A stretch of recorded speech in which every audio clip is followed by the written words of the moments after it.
Bienvenue sur la chaîne Amasoa Univers. Je suis Amin Lo, l'auteur de la première série audio dédiée au projet de l'incarnation. N'hésitez pas à liker cette vidéo, à vous abonner à la chaîne et à laisser un commentaire, c'est important pour soutenir la chaîne. Je vous souhaite une bonne écoute. Le thérapeute, l'humain et l'âme. Aujourd'hui, nous sommes rassemblés pour explorer un thème qui me tient à cœur, la responsabilité. Ce mot évoque souvent l'idée d'une charge à porter, une contrainte à laquelle il faut se soumettre pour évoluer dans ce monde. Mais la responsabilité va bien au-delà des obligations quotidiennes. Elle touche à la nature même de notre existence, à notre rôle dans la création de notre propre réalité. Dans notre expérience humaine, la responsabilité est perçue comme une tâche parfois lourde. Nous nous sentons souvent accablés par les exigences du monde matériel, les attentes sociales, les obligations familiales et celles que nous nous imposons à nous-mêmes. Nous vivons dans un univers où chaque acte semble avoir des conséquences immédiates et palpables. Chaque décision, chaque mouvement de notre part peut donner l'impression de franchir un seuil vers l'inconnu. Un inconnu qui réveille en nous une peur viscérale de l'échec, de la perte et de la mort. Mais si nous regardons au-delà de cette perception matérielle, nous pouvons aussi envisager la responsabilité sous une autre forme. Une forme qui ne se limite pas à la gestion de nos obligations terrestres.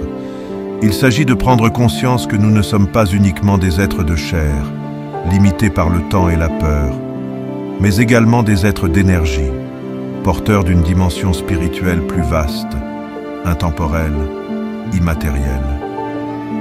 Dans cette dimension, la responsabilité prend un sens plus élevé.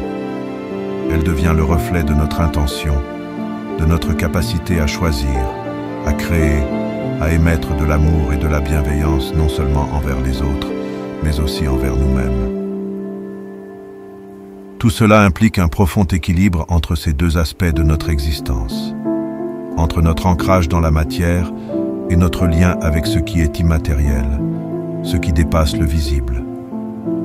Cet équilibre, c'est précisément ce que j'incarne en tant que thérapeute. Mon rôle n'est pas simplement de soigner des blessures visibles ou d'apporter des réponses immédiates à des problèmes concrets. Mon rôle est de rappeler cette intégration nécessaire entre l'être humain que nous sommes, avec ses peurs et ses doutes, et l'essence spirituelle qui nous anime, avec sa sagesse et sa lumière. Lorsque nous parlons de responsabilité, il est essentiel de comprendre que cela ne signifie pas seulement répondre aux obligations du monde extérieur. C'est bien plus une invitation à être pleinement conscient de l'impact que nous avons sur notre propre vie, sur notre réalité intérieure, sur les autres et sur le monde dans son ensemble. Cela commence par la manière dont nous pensons, dont nous parlons, dont nous croyons et dont nous agissons. La responsabilité est d'abord une question d'intention. Tout ce que nous émettons, que ce soit sous forme de pensée, de paroles, de croyances ou d'actes, participe à la création de notre réalité. Nous façonnons sans cesse notre environnement intérieur et extérieur. En acceptant cette vérité, nous nous libérons du rôle passif de victime des circonstances pour endosser celui de créateur de notre expérience. Cela nous amène à une réflexion sur la responsabilité d'être son propre thérapeute.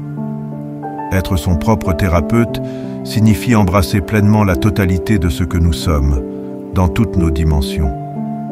Cela implique de ne pas nous diviser, de ne pas rejeter certaines parties de nous-mêmes sous prétexte qu'elles seraient trop humaines, trop vulnérables ou trop divines. La guérison ne réside pas dans le rejet de qui nous sommes, mais dans l'acceptation de toutes nos facettes, qu'elles soient ancrées dans la matière ou dans l'immatériel. Nous portons tous en nous cette dualité.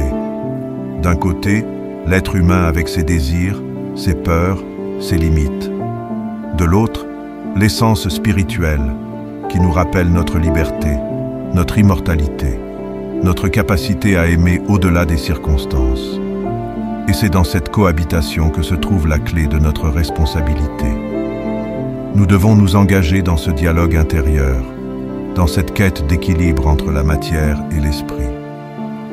Il n'y a pas de guérison possible sans cette réconciliation, sans cette union consciente entre ces deux aspects de notre être.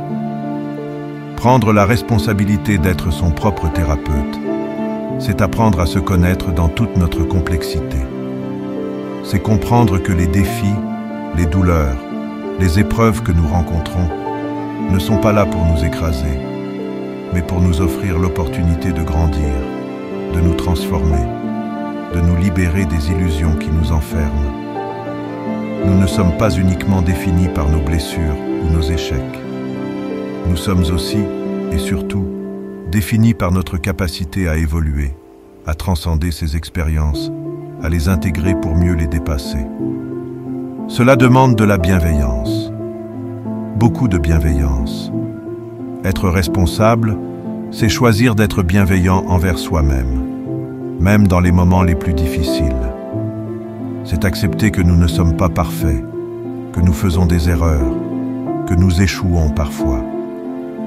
Mais au lieu de nous juger, nous pouvons choisir de nous soutenir, de nous encourager, de nous rappeler que chaque faux pas est aussi une opportunité d'apprentissage, de redécouverte de nous-mêmes.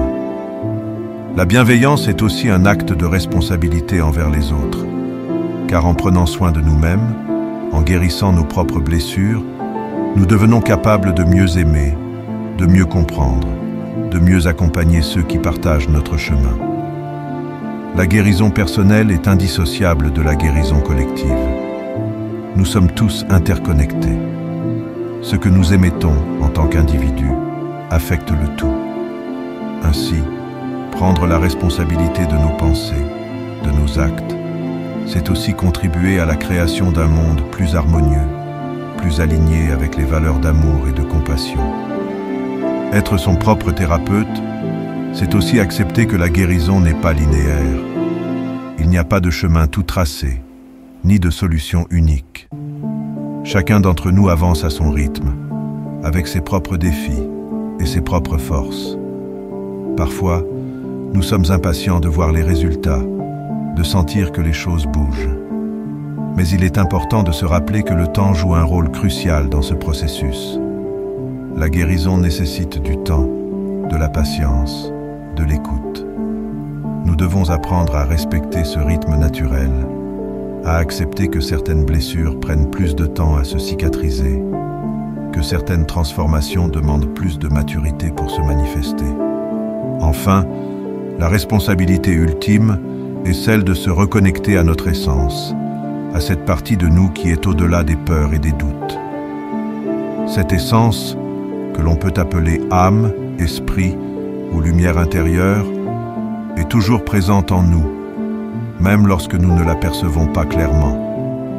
C'est elle qui nous guide, qui nous inspire, qui nous rappelle que nous sommes bien plus que ce que nous croyons être. Elle est cette voix silencieuse, discrète, mais puissante, qui murmure au-delà du bruit de nos pensées. La responsabilité, c'est de faire de la place pour cette voix. C'est apprendre à l'écouter, à lui faire confiance, même lorsque la réalité matérielle semble nous crier le contraire. C'est reconnaître que nous avons toujours le choix d'agir avec bienveillance, avec compassion, avec amour. Ce choix est le fondement de notre responsabilité, car dans ce choix réside notre véritable pouvoir, le pouvoir de créer une réalité qui soit en alignement avec notre être profond. Ce chemin n'est pas facile. Il demande courage, persévérance et foi. Mais c'est un chemin nécessaire, car c'est en prenant cette responsabilité que nous pouvons accéder à une vie plus épanouie, plus consciente, plus alignée avec notre véritable nature.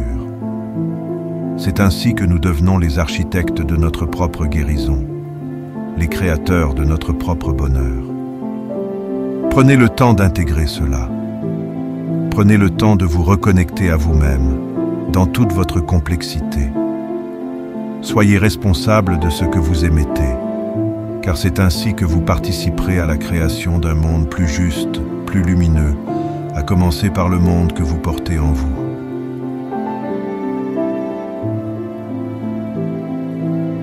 Si vous avez aimé, n'oubliez pas de mettre un like, c'est important pour soutenir la chaîne.